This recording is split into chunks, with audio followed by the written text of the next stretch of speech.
Hi, welcome to another episode of Hot Takes. We have the first poll of the new year. And, well, it's not looking good for Keir Starmer and the Labour Party. But then, did you expect it to? Voters believe, huge numbers believe, that Starmer's government is both incompetent and corrupt. Oh, very, very early on, isn't it, to be bandying the corruption about? You would think they haven't had time to be corrupt, but apparently, yes, they are. And their own supporters, indeed, are currently turning away from Labour. A new analysis of council by-elections shows some remarkable numbers. This is just months before he gets his big, I suppose you call it electoral test in May, if that's allowed to go forward. He's very worried about May because he knows the results are going to be disastrous, both for Labour but for him personally. I suspect they're going to be very, very good results for you-know-who. In his New Year message, the PM said there was still so much more to do after a very difficult first 6 months in number 10. I think it's also going to be just about his last 6 months in number 10. Although, like I say, he may well struggle, trudge and labour through, no pun intended, to May so that he can be blamed and he'll go after the terrible results that we're expecting. He says that it's hard. Starmer said, it's hard to think about the future when you're so mired in the past. Oh dear. Well, it's your past, mate. You're having to pay the price. Anyway, basically they have struggled. They've struggled because every single policy they've pushed through, has never been on their manifesto. They're not doing the things that were in the manifesto. They're doing things that were never in the manifesto, things that they could never have put in their manifesto. They'd never have got elected. They've lied continuously. When they're caught out on the lies, they struggle and then just randomly grasp for more lies on the hope that we don't realise they're lying twice, but they are, and we know it. And so basically half of their own supporters are losing faith of them and think that they're incompetent. And this is a YouGov poll. This isn't just somebody randomly coming up with numbers. This is a proper poll. 56% believe the government have been unsuccessful. 12% saying Labour has been successful, but they're obviously lunatics. And as 2025 begins, just 31% declare they're optimistic about 2025. Wow. And 37% pessimistic.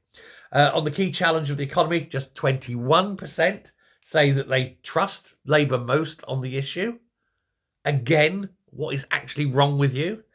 And that's a figure that will fall once Christmas, now that we're out of the way of Christmas, and you watch all the stores closing and the mass unemployment of the retail sector go boom. 200,000 jobs, I reckon, will be lost in the next month.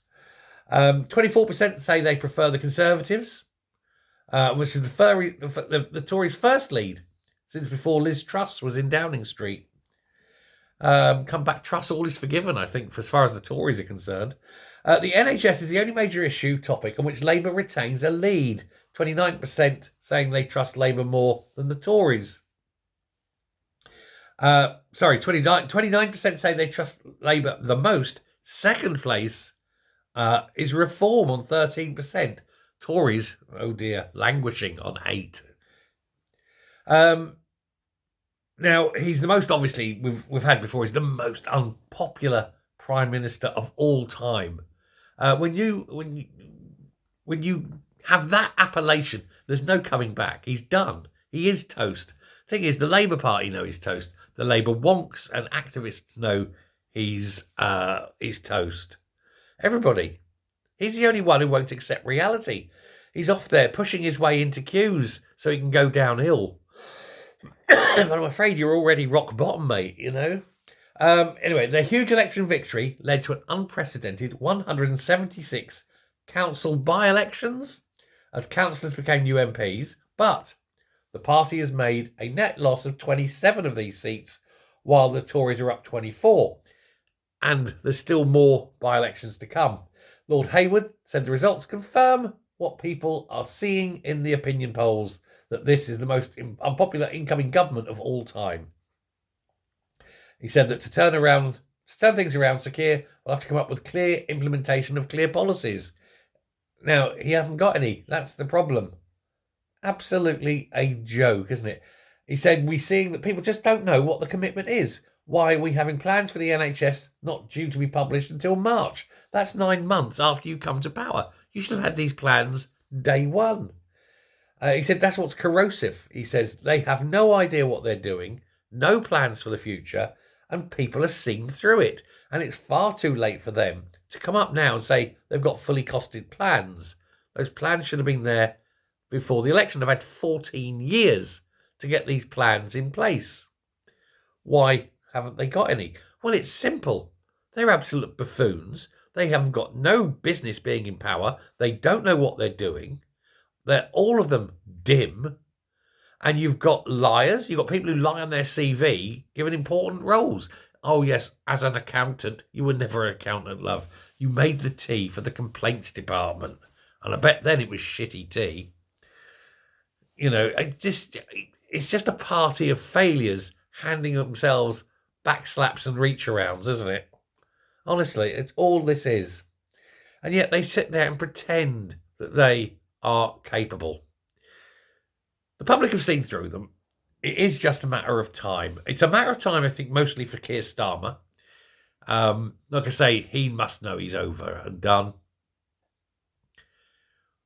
With the revelations of what's coming in 3 weeks' time, just under 3 weeks' time, with the court case with the Southport killer.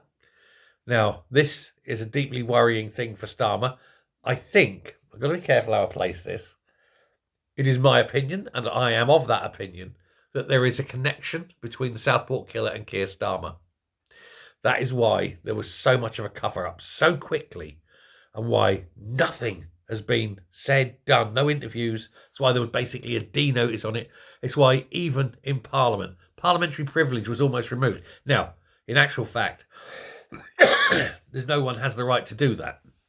And so if any of them wanted to stand up and talk about it in Parliament, they have the right to do so.